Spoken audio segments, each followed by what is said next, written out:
बिना लाग लपेट के, बिना किसी मायावी चक्र के यूपी की 4 बड़ी खबरों को घेरने आया है 4 का चक्रव्यूह। मैं हूं आपके साथ राधिका राज।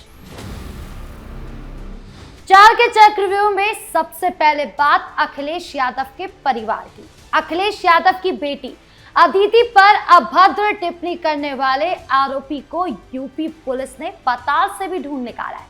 बताएंगे आपको कहां से मिला आरोपी और इसने क्या किया था। खबरों में अब बात राम मंदिर की। राम मंदिर दान चोरी के मामले में एसआईटी टीम ने शुरुआती रिपोर्ट सीएम योगी के हाथों में थमाने के लिए तैयार कर ली है। अब इसके आगे योगी प्रशासन क्या कुछ एक्शन लेने की तैयारी में जुटी हुई है, क्या कुछ एक्शन होगा, पूरी डिटेल्स बताएंगे आपको। अयोध्या से निकलते ही बात होगी सीतापुर की। सीतापुर में सालों से सरकारी जमीन पर कुंडली मारकर बैठी समाजवादी पार्टी के दफ्तर पर योगी प्रशासन का बुलडोजर दौड़ा है। तो कैसे कब्जाई सपाइयों ने ये जमीन, पूरी डिटेल्स आपको बताएंगे। 4 के चक्रव्यूह के आखिरी में बात होगी सहारनपुर की, जहां 7 हत्याएं करने वाले कुख्यात बदमाश का एनकाउंटर हुआ। कौन है ये आरोपी जिसने पुलिस को चकमा देने की पूरी कोशिश तो की, लेकिन बुरी तरीके से चक्रव्यूह में फंस गया। स्टेप बाय स्टेप सब कुछ बताएंगे आपको। तो चलिए बिना किसी देरी के शुरू करते हैं 4 का चक्रव्यूह। 4 के चक्रव्यूह में सबसे पहले बात अखिलेश यादव की बेटी अदिति पर अभद्र टिप्पणी करने वाले मामले की। सोशल मीडिया पर अखिलेश यादव की बेटी की एडिट की गई फोटो के साथ बेहद आपत्तिजनक और गंदी टिप्पणी की गई। ये देखकर कई लोग नाराज हो गए थे और मामला पुलिस तक पहुंच गया। सपा नेता ने 11 जून को कानपुर के साइबर थाने में रिपोर्ट लिखाई थी। उन्होंने 3 लोगों के खिलाफ शिकायत की। पहला भरत पटेल, दूसरा नागेश्वर सिंह बघेल और तीसरा विनोद कुमार। आरोप था कि इन लोगों ने आईटी एक्ट और मानहानि के तहत गलत काम किया।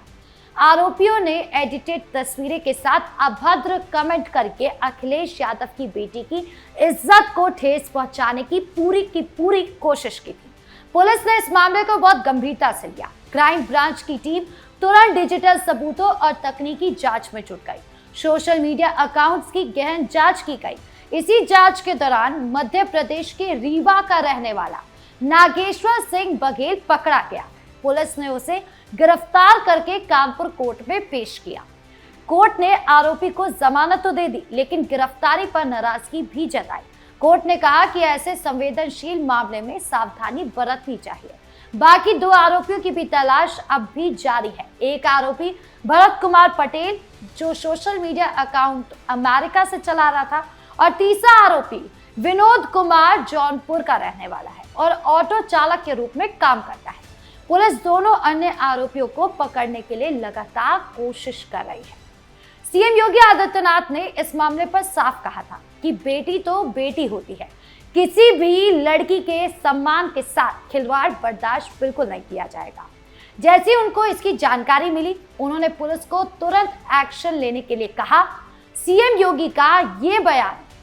अखिलेश यादव की पुत्री के खिलाफ कुछ लोगों ने गलत टिप्पणियां की थी। जैसे मेरे संज्ञान में आया, मैंने तत्काल पुलिस से कहा, मैंने कहा इसमें एफआईआर दर्ज कराओ।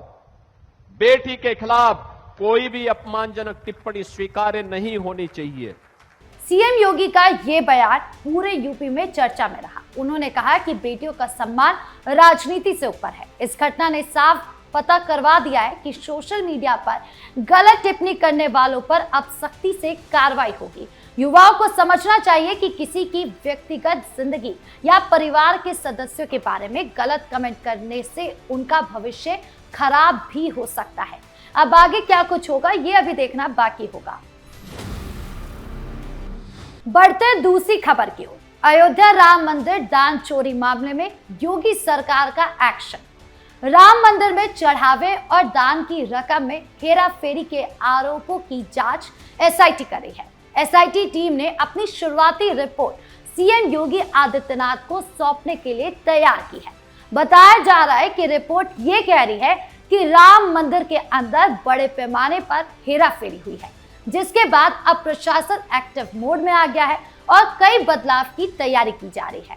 विश्व सिंधी सेवा संगम के अंतर्राष्ट्रीय अध्यक्ष डॉक्टर राजू मनवानी ने गंभीर आरोप लगाया। उन्होंने बताया कि जनवरी 2021 में पूरे सिंधी समाज की तरफ से 200 किलो चांदी की ईंटें राम मंदिर ट्रस्ट को सौंपी गई थी। इन ईंटों पर झूलेलाल जी की तस्वीर भी बनी थी। 12 देशों से सिंधी समाज के लोग अयोध्या आए थे। ईंटें चंपत राय को दी गई थी। कहा गया था कि चांदी जांच के बाद रसीद दी जाएगी, लेकिन 5 साल बाद भी न रसीद मिली न कोई जानकारी। अब इस खबर से सिंधी समाज में काफी नाराजगी है। वो जल्दी सीएम योगी से मिलने और इस मामले को उठाने की बात कर रहे हैं। एसआईटी की जांच में कई पूर्व कर्मचारियों और लोगों के बयान भी सामने आए हैं। कुछ लोगों ने सोशल मीडिया पर बड़े घोटाले का आरोप लगाया था। अब एसआईटी उन आरोप लगाने वालों से भी पूछताछ करे। दूसरे चरण की जांच शुरू हो चुकी है। मंदिर में दान गिनने वाले कई कर्मचारियों से लेकर बैंक स्टाफ तक में बदलाव हो सकता है। हालांकि अखिलेश यादव इस मामले पर राजनीति करने से पीछे नहीं हट रहे हैं। उन्होंने योगी सरकार पर तंज कसते हुए कहा है कि बीजेपी धर्म नहीं धन के पीछे है। धर्म से ज्यादा उन्हें धन से प्यार है। धर्म से ज्यादा उन्हें धन से प्यार है।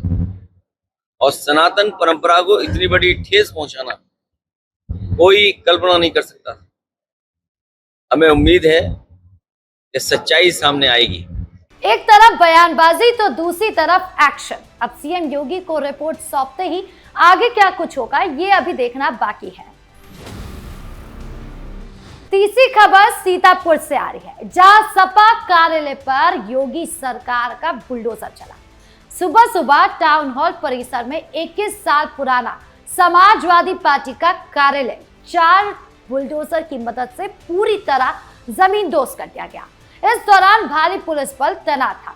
कार्यालय 2 दिन पहले ही खाली कर दिया गया था। ये जमीन नजूल की सरकारी भूमि थी। साल 2005 में तत्कालीन नगर पालिका अध्यक्ष राधेश्याम जायसवाल ने नियमों को तोड़ते हुए सिर्फ 100 रुपए सालाना किराए पर सपा को दे दी थी। बाद में नगर पालिका ने इस आवंटन को रद्द कर दिया।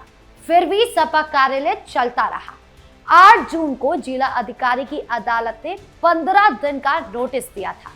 समय पूरा होने पर प्रशासन ने कार्रवाई की। अधिशासी अधिकारी सीमा सिंह ने बताया कि नियमों के मुताबिक नोटिस दिया गया था। अब इस जमीन पर सरकारी महाविद्यालय बनाया जाएगा। सपा जिला अध्यक्ष छत्रपाल यादव ने कार्यालय खाली कर दिया था। योगी सरकार की नीति बिल्कुल साफ है। सरकारी जमीन पर किसी भी तरह का अवैध कब्जा नहीं चलेगा, चाहे कोई भी पार्टी हो। कानून सबके लिए बराबर है। ये कार्रवाई भूमाफिया और अवैध कब्जे करने वालों के लिए चेतावनी है। सीतापुर में ये कार्रवाई सुबह जल्दी की गई ताकि कोई गड़बड़ी ना हो। बुलडोजर की आवाज पूरे इलाके में गूंजी। लोग देख रहे थे कि सरकारी जमीन कैसे वापस ली जाती है।